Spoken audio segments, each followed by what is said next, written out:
Assalamualaikum warahmatullahi wabarakatuh. So class 7th we were doing our last chapter of English literature, that is A Visit to Cambridge by Firdaus Kanga, and we have studied in this chapter that Firdaus Kanga is a famous author. He went to England and there he met Stephen Hawking, and he had a meeting with Stephen Hawking for half an hour, and we were talking about that what the conversation is going on between Stephen Hawking and Firdaus Kanga. Okay, so we have to start from the last paragraph of the second page, that is page number 123. So here we start. Every time I shifted in my chair or turned my wrist to watch the time, I wanted to make every one of our 30 minutes count. I felt a huge relief and exhilaration in possibilities of my body. So the writer is saying that every time I shifted in my chair, that means जब भी हम अपने chair पे मतलब shift कर रहे हैं या अपने रिस्ट को हम मतलब कलाई को पलट के टाइम देख रहे हैं, तो हम चाहते हैं कि हम जो 30 मिनट हमें मिला है, मीन्स जो आधा घंटा हमें मिला है स्टीफन हॉकिंग से बात करने के लिए, उसका हम एक एक मिनट यूटिलाइज़ कर लें। और फिर उनसे बात करने के बाद जो है वो उनको बहुत ही ह्यूज रिलीफ मीन्स बहुत ही सुकून है, और उनको जो है उनकी अपनी खुद की बॉडी में क्या पॉसिबिलिटीज़ हैं, मतलब वो खुद क्या कर सकते हैं, उनकी ज़िंदा दिली को इनको जो है पॉसिबिलिटीज़ उनकी पता चलती है कि हाँ वो भी बहुत कुछ कर सकते हैं, क्या क्या ऐसी पॉसिबिलिटीज़ हैं जो उनकी बॉडी भी कर सकती है, क्योंकि स्टीफन हॉकिंग्स भी उनकी ही तरह पैरालाइज थे। तो एक्सैलरेशन मतलब होता है कि ज़िंदा दिली। Okay, so acceleration in the possibilities of my body, कि मतलब जो उनके बॉडी की पॉसिबिलिटीज़ है उसका क्या एक्सटेंट है, क्या क्या लिमिट है, कि क्या क्या वो भी कर सकते हैं। How little it matter that I would never walk और even stand.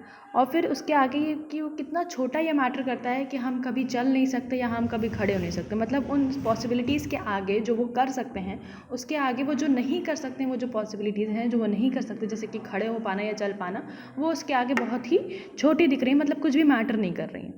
I told him how he had been an inspiration beyond Cleach for me and surely for others. Did that thought help him? और फिर उन्होंने बताया, फिरदौस कांगा ने Stephen Hawkins को बताया कि वो कितने ज़्यादा इंस्पिरेशनल हैं वो फिरदौस कांगा के लिए और भी बाहर सब के लिए श्योरली। और बियॉन्ड क्लीच मीन्स होता है कि एक ऐसा फ्रेज़ या एक ऐसी वर्ड्स बोला जाए जो इतने बार बोल दिया जाए तो उसका कोई मतलब ना रह जाए।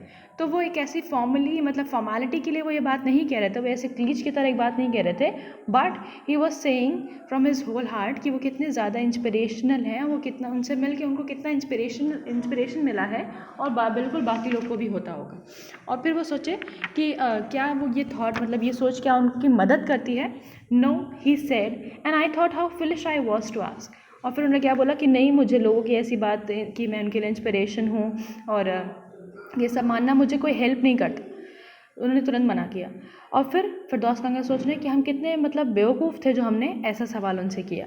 When your body is a claustrophobic room and the walls are growing narrower day by day, it doesn't do much good to know that there are people outside smiling with admiration to see you are breathing still. फिर क्या कह रहे हैं कि author आगे कह रहे हैं कि हाँ हम कितने बेवकूफ़ थे ये सवाल पूछने के लिए। बिल्कुल, अगर आपकी बॉडी क्लॉस्ट्रोफोबिक है, क्लॉस्ट्रोफोबिक मतलब होता है बहुत ही छोटा सा सफोकेटिंग जिसमें आप ना हटो, तो उनकी जब आपकी बॉडी एक छोटे से कमरे की तरह है जिसमें बहुत घुटन हो और उसकी जो दीवारें हैं वो दिन ब दिन मतलब नैरो मतलब होता है कि पतला होना, ठीक है, और कम में हो जाना, तो नैरोवर डे बाय डे जिसकी दीवारें जो हैं वो सिकुड़ती जा रही हैं दिन ब दिन। तो ऐसी है जब आपकी बॉडी ऐसी हो, ऐसे घिरे हुए एक कमरे की तरह हो, एक छोटे से सफोकेटिंग कमरे की तरह हो जिसकी दीवारें दिन ब दिन घिरती जा रही हैं, छोटी होती जा रही हैं, तो इससे कोई फ़र्क नहीं पड़ता कि बाहर की दुनिया जो है वो आपको ज़िंदा देख के खुश हो रही है या आपसे इंस्पिरेशन ले रही है। इससे आपको कोई ज़्यादा फ़र्क नहीं पड़ता। आपके लिए यही ज़्यादा अच्छा होता है, मतलब वो यही सोचते हैं कि मुझे ज़्यादा ज़िंदा रहना इतनी खुशी नहीं देता कि लोग मुझसे इंस्पिरेशन ले रहे हैं, क्योंकि मेरी बॉडी जो है वो दिन ब दिन क्या है, नैरो होती जा रही है, पतली होती जा रही है और बिल्कुल घिरती जा रही है एक बिल्कुल सफोकेटिंग रूम की तरह। Okay, Is there any advice you can give disabled people, something that might help make life better? तो फिर क्या कहते हैं फिरदौस कांगा कि क्या आप कोई एडवाइस देना चाहते हैं ऐसे आपकी तरह लोगों के, हम लोगों की तरह लोगों के लिए जो डिसेबल्ड पीपल होते हैं, डिफरेंटली एबल पीपल होते हैं, क्या आप उनके लिए कुछ एडवाइस देना चाहते हैं ताकि वो अपनी लाइफ जो है वो कुछ बेहतर कर सकें? They should concentrate on what they are good at. I think things like the disabled Olympics are a waste of time.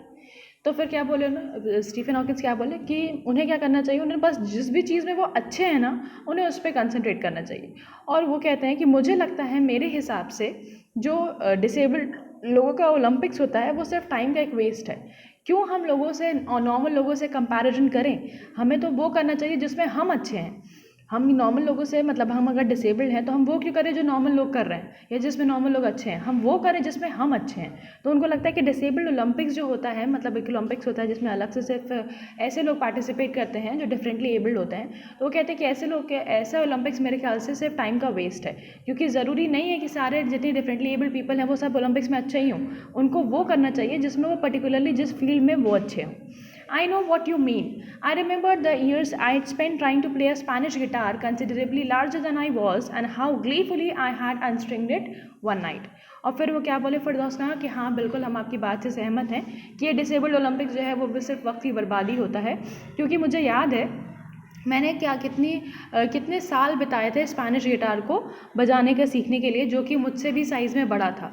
और मैंने एक रात को मैंने उसकी स्ट्रिंग्स को जो है मतलब उसके जो तार होते हैं गिटार के उसको मैंने तोड़ दिया था, मतलब उसको अनस्ट्रिंग कर दिया था।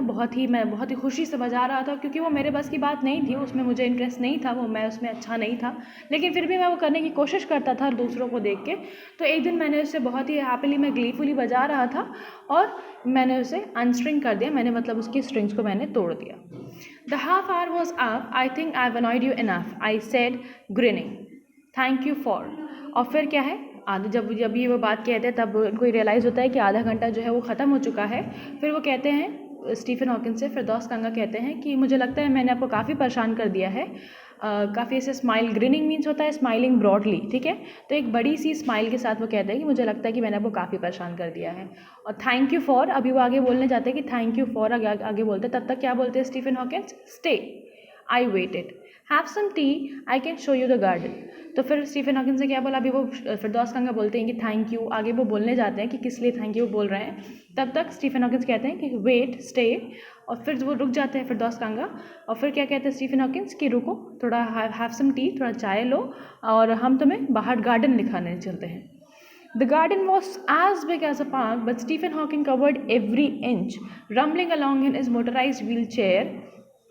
तो फिर वो बाहर गार्डन में जाते हैं, चाय वाय पीते हैं, मतलब इतने पहली बार वो ऑथर से मिल रहे होते हैं, but because of the purity of his soul वो इतने अटैच हो जाते हैं उनसे, और वो कहते हैं कि रुको आधा घंटा भले ही हो गया हो बट यू वेट, चलो चाय पीते हैं और बाहर गार्डन घूमते हैं। तो फिर वो बाहर गार्डन में जब जाते हैं तो वो गार्डन बिल्कुल जैसे कि पार्क होता है, बिल्कुल उतना बड़ा उनका गार्डन होता है, लेकिन स्टीफन हॉकिंस जो है वो इस गार्डन का हर एक इंच कवर करके वो फिरदौस कांगा को उसका घुमाते हैं।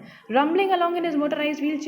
अब ऑब्वियस ही बात है कि स्टीफन हॉकिंस क्या है, वो पैरालाइज्ड हैं, तो वो अपने हाथों से व्हील्स को मूव करके अपनी चेयर को आगे नहीं बढ़ा सकते, तो उनकी जो व्हील चेयर वो मोटराइज्ड मतलब उसमें मोटर लगी हुई है, और चूंकि मोटर लगी हुई है तो उसमें जो आवाज़ आ रही है कॉन्स्टेंट मोटर लगने की वजह से, तो उसी की वजह से यहाँ पे लिखा है rumbling along. Rumbling means to make a deep constant sound, ठीक है, कंटिन्यूसली कोई आवाज़ करना।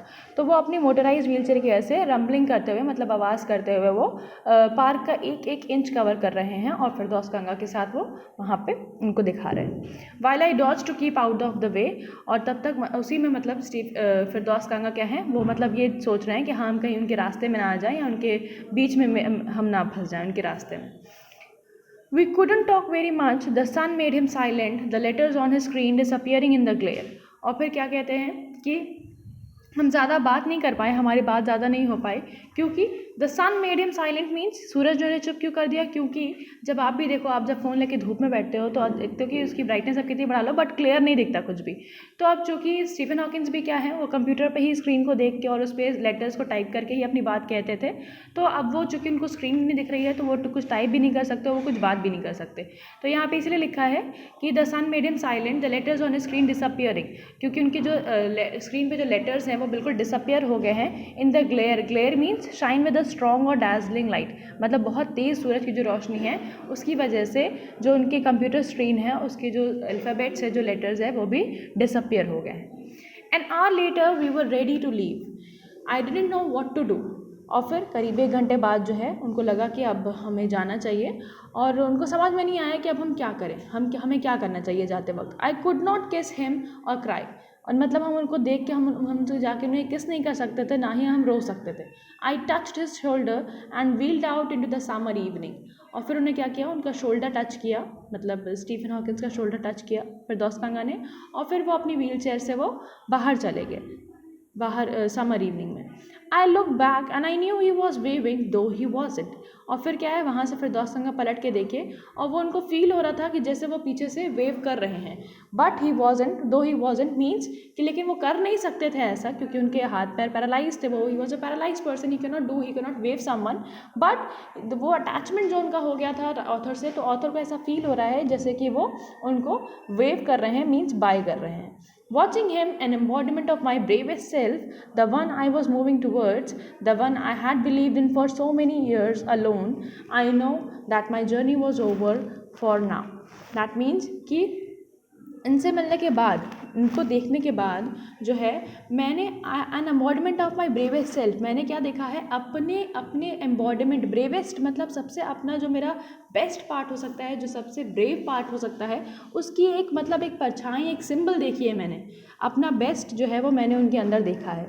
The one I was moving towards, मतलब मैं जो बनना चाहता था, जिसकी तरफ मैं बढ़ना चाहता था, मैंने उस फिरदौस कांगा को उनके अंदर देखा है. The one I had believed in for so many years, और मैं जिसके ऊपर इतने साल से मैं बिलीव करता आ रहा था कि हाँ मैं एक दिन ऐसे बहुत ब्रेव हो जाऊँगा, बिल्कुल वही ब्रेवेस्ट को मैंने, अपने ब्रेवेस्ट फॉर्म को मैंने फिर स्टीफन हॉकिंस के अंदर देखा है. I know that my journey was over for now, और फिर वो उनको एहसास होता है कि अब मेरी जर्नी जो है वो ख़त्म हो चुकी है. फॉर नाउ मीन्स अभी के लिए जो मेरी जर्नी थी अपने आप को पहचानने की और जानने की, वो मेरी जर्नी ख़त्म हो गई है, और फाइनली मुझे पता चल गया है कि मेरी क्या लिमिटेशंस है, क्या ऐसी पॉसिबिलिटीज़ हैं जो मैं कर सकता हूँ, और वो फाइनली यहाँ पे ये स्टोरी ख़त्म हो जाती है. This story was written by Firdaus Kanga from heaven on wheels book का नाम है हेवन ऑन व्हील्स, उससे ये एक्सट्रैक्ट किया गया है. So this was all about this chapter, a visit to the Cambridge. Go through the chapter and see if you have any doubts, do ask me. Assalamu alaikum wa rahmatullahi wa barakatuh.